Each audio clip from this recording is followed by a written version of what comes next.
안녕하십니까. 믿으심의원 심정석 원장입니다. 저는 갑상선에 혹 있는 분들, 갑상선에 혹이 있어서 고민이 너무 많은 분들을 위한 방송을 하고 있는 영상의학과 전문의입니다. 조동혁 선생님의 유튜브 채널과 콜라보레이션 방송을 하고 있죠. 지난주에 첫 번째 방송이 나갔고요. 많은 분들께서 격려의 따뜻한 메시지를 보내주셔서 제가 큰 감사와 고마움을 느꼈습니다. 오늘은 두 번째 시간입니다. 세포 검사를 했는데 덜커덕 암이라고 나왔을 때 어떻게 해야 하나 그 이야기를 드리겠습니다. 제 채널에 오시는 분들은 정말로 혹이 있거나 이 혹에 조직 검사를 했는데 막 문제가 발생을 했거나 고민이 생겼거나 그런 분들이십니다. 그래서 그분들은 전세 인터넷을 뒤지다가 제 채널을 발견하시고 무언가 정보를 얻거나 실마리를 얻기 위해서 제 이야기를 들으십니다. 그래서 좀 어렵더라도 정말 중요한, 그다음에 정보가 많은 것을 원하십니다. 그런데 지금 조 선생님 채널의 시청자 여러분들은 실제로 아마 갑상선에 문제가 있어서 들으시는 분들은 많지 않으실 거라고 생각합니다. 따라서 너무 어려운 이야기들, 정말 구체적인 이야기들을 들으면 이게 내 얘기가 아니기 때문에 또 관심이 좀 떨어지실 수도 있을 거라고 생각합니다. 그래서 이게 어느 정도까지 말씀을 드려야 될까 제가 좀 생각을 해보다가 그래요. 지금 상식선에서 아셔야 될 정도. 그래서 정말 먼 훗날이라던가 아니면 제가 지금 드린 이야기를 그냥 이렇게 상식 차원에서 알고 계시다가 누군가 필요한 분들을 만났을 때, 아, 전에 내가 조 선생님 채널에서 그 갑상선 하는 사람이 이런 얘기를 하던데, 그때 이렇게 말하더라. 그런 정도의 생각나실 만한 이야기, 딱 그런 정도의 말씀을 드리는 것이 도움이 되겠다. 그런 생각에서 정리를 한번 해봤습니다. 갑상선 세포 검사에서 덜커덕 암이 나왔을 때 가장 먼저 드시는 생각은 사실은 좀 받아들이기가 어렵죠. 그래서 이게 정말일까? 이게 혹시 내가 다시 검사해 봐야 되는 거 아니야? 그런 생각들을 많이 하십니다. 왜 그럴까요? 우선은 네, 이게 좀 아니기를 바라시는 마음이 크시겠죠. 실제로 판독문을 이렇게 떼보면은요, 이렇게 suspicious for 라는 말이 써있곤 합니다. 이 말은 그렇죠? 무언가 의심스럽다. 그러니까 갑상선 암이다. 이렇게 단정적으로 판독문이 써있는 게 아니라 갑상선 암이 의심스럽다라는 판독문이 써있곤 합니다. 그러면 뭐 지금 시청자 여러분들께서 영어권에 살고 계시는 분들도 계실 거고 한국에 사시는 분들도 계시겠지만 그 정도 영어 번역은 이렇게 어렵지 않게 하실 수도 있잖아요. 그럼 이게 내 좀 암이 아니라 암이 의심스러운 거야? 이게 오진일 수도 있나? 그런 생각을 하기 쉽죠. 근데 이거는 의학 용어입니다. 그 특정한 경우에 쓰는 용어예요.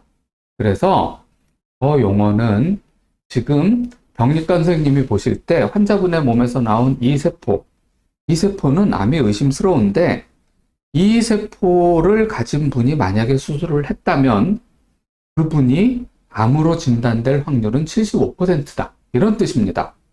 그러면 25%는 암이 아니라고 나올 수도 있기는 해요. 문자적으로는. 그런데 이상하게 저 세포를 가지신 분들이 수술을 했을 때 한국인들의 경우에는 90% 이상 암이 나온다고 알려져 있습니다. 따라서 한국 분들의 경우에는 내가 암이 아닐 수도 있어. 그래서 진단을 위해서 시간을 더 쓰시는 것보다는 난 암이 맞구나라고 생각하고 치료를 위해서 시간을 쓰시는 게 사실은 더 유리하기는 합니다. 네, 우선 거기까지 말씀드리고 그 다음 이야기를 드리도록 하겠습니다. 네, 암 의심인 세포가 나왔다. 그랬을 때 이게 바뀔 수 있느냐? 그 얘기를 조금 더 드리겠습니다. 지금 왜 이런 결과가 나왔을까요? 환자분의 몸에서 이제 저 같은 영상의학과 의사가 세포 검사 또는 조직 검사를 통해서 세포를 꺼냈겠죠. 그래서 병리과 선생님한테 전달을 했을 거고, 병리과 선생님은 현미경으로 봤더니 암이 의심되는 세포가 있다라고 판독이 지금 나온 겁니다. 그렇기 때문에 그 암이 의심되는 세포가 환자 몸 안에 있었고, 그걸 꺼내서 눈으로 봤다. 이 사실은 변할 수가 없습니다.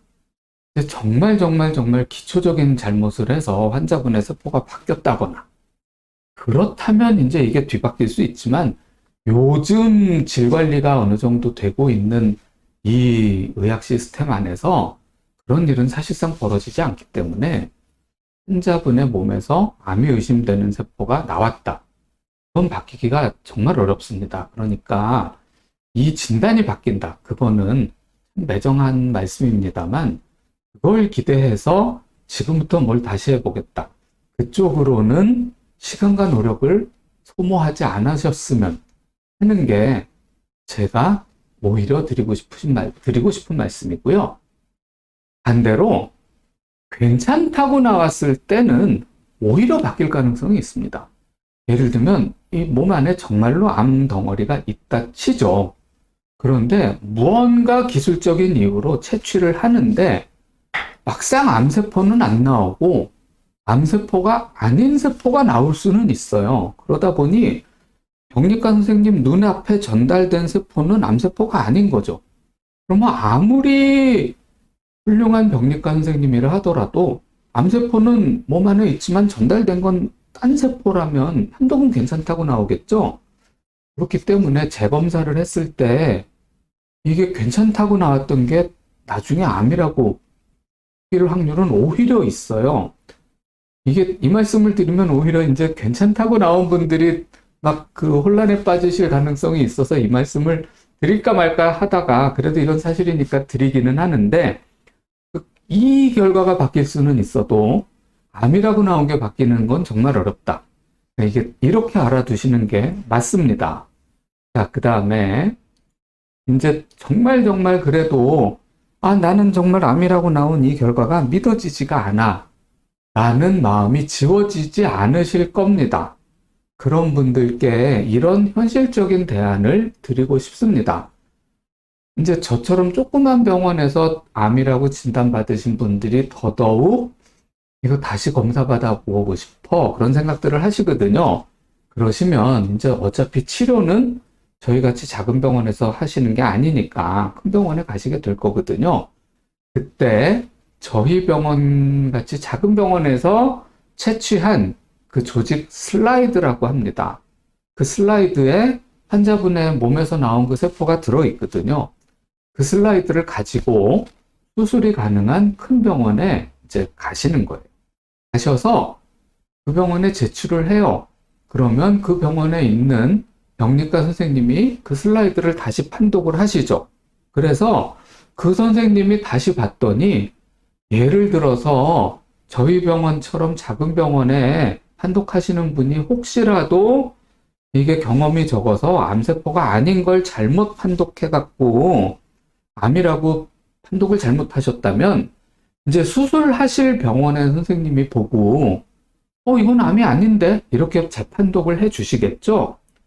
그러면 혹시라도 암이 아닌데 수술을 받게 되는 그런 불상사를 막을 길이 있습니다. 그렇기 때문에 재판독을 의뢰하고 수술을 받으시면 이제 걱정하시는 그런 사태를 막을 수 있기 때문에 검사를 또 받으러 이제 병원을 옮기고 그러지 마시고 이 진료 기록과 슬라이드를 발급받아서 병원을 옮기셔서 재판독 받고 그 암세포가 맞네요. 이런 판독을 받으시면 이제 치료 과정에 들어가시면 된다. 이렇게 말씀을 드리도록 하겠습니다. 그 다음에 많은 분들께서 제게 병원을 옮기시기 전에 이런 문의를 하십니다. 내가 큰 병원으로 옮길 건데 그러면 대개는 저희 병원에서 초음파 검사와 조직 검사 정도까지 하셨거든요. 그러면 큰 병원에 가면 검사를 처음부터 다시 하느냐? 이렇게 물어보세요. 이렇게 물어보시는 분들이 대개는 두 가지 생각을 하셔서 물어보십니다. 첫째는, 그래도 여기서 한 검사를 또 갔다고 다 다시 하는 게 약간 좀 낭비스럽잖아요. 그래서 물어보시는 순수한 의도의 질문도 있으십니다. 근데 이제 그거는 케이스 바이 케이스예요. 예를 들면 이 위드심의원의 심원장이 보낸 환자들은 진료 기록을 지금까지 쭉 받아보니까 다 맞더라. 그러면 굳이 했던 검사를 또 하느니 빨리 이분을 치료해드리는 게 더 낫더라. 그런 경험치가 있으신 분들은 했던 검사를 반복해서 하지 않는 경우가 꽤 이제 점점 생깁니다. 그거는 일종의 관계와 경험 문제예요. 그리고 검사 중에서 조직 검사는 반복을 덜 하는 경향이 있어요. 아까 말씀드린 대로 환자분의 몸에서 암세포가 나왔다. 그 사실은 변하기가 어렵기 때문에 아까 말씀드린 그 재판독 정도로 이제 대치하고 조직 검사를 또 하지는 않는 경우가 많습니다. 그런데 초음파는 또 할 때가 꽤 있어요. 왜냐하면 이 초음파가 같은 초음파가 아니에요. 저희가 한 초음파는 환자분의 갑상선 암에 혹이 있느냐 없느냐, 이 혹을 조직 검사를 해야 되느냐 안 해도 되겠느냐, 그런 관점에서 본 초음파인데요.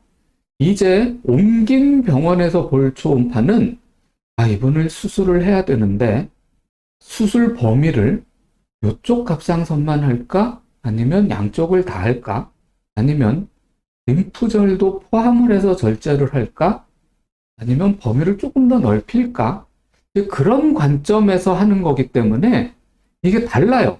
그래서 그 병원의 영상의학과 선생님이 수술의 범위를 결정하기 위해서 또 좀 다른 관점에서 봐야만 하는 것들이 있습니다. 그래서 초음파는 다시 하는 경우가 많습니다. 그리고 이제 또 다른 관점에 처음부터 다시 하느냐라고 묻는 분들은 어떤 뜻에서 물으시느냐? 병원을 처음부터 한 3군데쯤 가실 생각을 하시는 분들이 물으시는 거예요. 그런 말 많이 들으시거든요.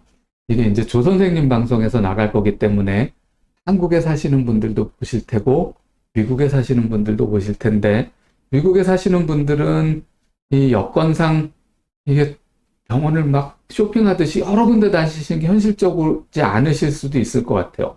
근데 한국에 사시는 분들은 특히 암으로 진단됐다 그러시면은 적어도 막 3군데는 가봐야 된다 이런 얘기들이 많은데, 저는 거기에 대해서 이렇게 썩 찬성하는 편은 아닙니다만 환자분들은 그런 생각들 많이 하시죠. 그래서 이미 이제 제가 결과를 말씀드리고 저희 병원에 오시기 전에 이미 3군데를 예약하고 오시는 분들도 계세요. 그런 분들은 생각하면은 좀 검사 이제 교수님들 막 다음 주, 그 다음 주, 그 다음 주 막 다 예약돼 있고 그러면은 이제 수술할 때까지 내가 얼마나 걸릴까 이제 그런 생각을 하면 검사 일정이 언제 잡힐까 그런 생각 때문에 이제 머릿속이 복잡해지시니까 저거를 저한테 물어보시는 거거든요. 그런 분들도 계세요. 근데 우선은 저는 그렇게까지 그 선생님을 많이 만나시라고는 권하고 싶지는 않아요. 그게 도움이 사실 안 되기 때문이에요. 왜냐하면 그렇게 의사를 많이 만나는 거는요, 대개는 좀 저런 개념이거든요. 이 사람, 저 사람, 저 사람 말을 들어보고 내가 정하겠다. 이런 뜻인데, 그거는 사실, 예를 들면 직장 상사나 선생님이 학생이나 부하 직원들한테 야, 너도 말해보고, 너도 말해보고, 너도 한번 말해봐. 그런 다음에 들어보고, 그래, 네 말이 좀 제일 맞는 것 같네. 이런 개념이거든요. 그런 개념은 사실은 듣는 사람이 말하는 사람보다 지적인 우위에 있을 때 그게 가능해요. 근데 지금은 그게 아니잖아요. 나는 이 상황을 처음 맞이하는 환자고 상대방은 평생 이 일에 종사한 교수들인데 사실은 이 교수님들마다 자기의 평생 해온 이게 있기 때문에 많이 당황스러울 만큼 나는 똑같은 환자인데 어쩌면 이 3분이 되게 당황스러울 만큼 다 딴 얘기를 하실 수도 있거든요. 그러면은 환자분 입장에서는 굉장히 황당하실 수도 있어요. 근데 그러면은 더 혼란스러워지실 텐데, 야, 이게 어떻게 된 거냐? 그래서 지금 치료가 더 늦어지실 수도 있는데요. 알고 보면 세 개가 다 정답이거든요. 그분들이 다 돼가기 때문에 그분들한테 맡기면 이렇게 치료해도 치료가 되고요. 이렇게 치료해도 치료가 되고, 이렇게 치료해도 치료가 돼요. 뭐가 더 좋은 게 아니에요. 전라도식 김치도 맛있고, 경상도식 김치도 맛있고, 경기도식 김치도 맛있는데, 미국 사람이 처음 김치가 뭔지 모르는 사람이 가가지고, 경상도 김치 대가, 전라도 김치 대가, 경기도 김치 대가한테 가가지고, 배웠더니, 뭐, 여기는 젓갈을 넣는다 그러고, 여기는 젓갈 넣으면 김치 맛없다 그러고, 그러니까 이게 뭐가 맛있는 거야? 이거랑 똑같은 거거든요? 그렇기 때문에, 저는 교수님들 여러 분 만나는 거에 대해서 오히려 혼란스러우시기만 할 거다. 이렇게 생각한단 말이에요. 그런데 약간 샜지만, 예, 여기 저렇게 물으시는 분들은 사실은 좀 걱정돼요. 근데 검사는 처음부터 다시 하는 병원도 있고, 그렇지 않은 병원도 있고, 그 다음에 저희 병원의 진료 기록을 많이 접하신 분들은 최소한의 추가 검사만 하고, 저희 병원하고 멀리 있는 병원에 가셨으면 처음부터 다시 하실 수도 있고, 그렇다라는 이야기를 드리고 싶습니다. 자, 이제 암이라는 결과를 저희가 연락을 드리고 나면 저한테 오시기 전에 밤새도록 갑상선 암에 대한 이야기들을 찾고 오시니까, 이제 암은 어디까지 퍼졌느냐, 전이가 있느냐, 암 중에서도 아주 괜찮은 암도 있지만 큰일 날 만큼 안 좋은 암도 있고, 이런 얘기들을 보십니다. 그래서 저한테 항상 물으세요. 암이 혹시 어디까지 퍼졌는지 알 수 있나요? 이렇게 물으시는데, 지금은 모릅니다. 왜냐? 저는 현재는 환자분의 갑상선 내부까지만 검사를 했기 때문입니다. 그래서 갑상선 내부에 혹이 있었고, 그 혹의 모양이 의심스러워서 조직 검사를 해봤더니 거기서 암세포가 나왔더라. 거기까지 현재 밝혀진 겁니다. 그래서 이제부터는 치료를 해야 되고, 치료하는 병원에서는 이제 어디까지 퍼졌는지를 검사할 겁니다. 그 퍼진 정도에 따라서 1기, 2기, 3기, 4기가 정해지고, 그 기수에 따라서 수술 범위가 정해지고, 수술 이후의 후속 치료의 정도가 정해지거든요. 그렇기 때문에 너무나 궁금해 하시는 저 내용은 이제 옮겨 가실 병원에서 검사를 해서 환자분께 알려드릴 내용입니다. 그런데 요즘의 갑상선 암은 웬만하면 갑상선 내부에 국한돼 있고, 그 주변으로 많이 퍼져 있는 분들은 매우 드뭅니다. 여기까지가 갑상선 세포 검사를 했는데 덜커덕 암세포가 나왔다라는 말씀을 들을 분들을 위해 드리고 싶었던 말씀입니다. 네, 감사드리고요. 다음에는 무슨 말씀을 드릴까 생각을 하다가요, 또 많은 분들이 초음파 검사를 건강검진 등을 통해서 이제 아마 하시게 될 것 같다, 그런 생각을 했고요. 이제 그런 분들이 이제 정밀 검사를 받으세요. 아니면 뭐가 있습니다. 다음 검사를 언제 받으세요? 이런 이야기를 듣게 될 텐데요. 그런 분들이 저희 병원에 많이 오시고, 그분들이 제게 물으십니다. 초음파만 봐도 암인지 아시지 않나요? 그런 이야기를 물으시는데, 다음 방송에서는 그 이야기를 드리겠습니다. 우리 조 선생님 시청자 여러분들, 안녕히 계시고요. 이 채널을 또 이렇게 할애해 주신 우리 조동혁 선생님께 참 감사드리고요. 지난번에도 따뜻한 격려의 말씀 해주신 많은 분들께 감사드립니다. 안녕히 계십시오.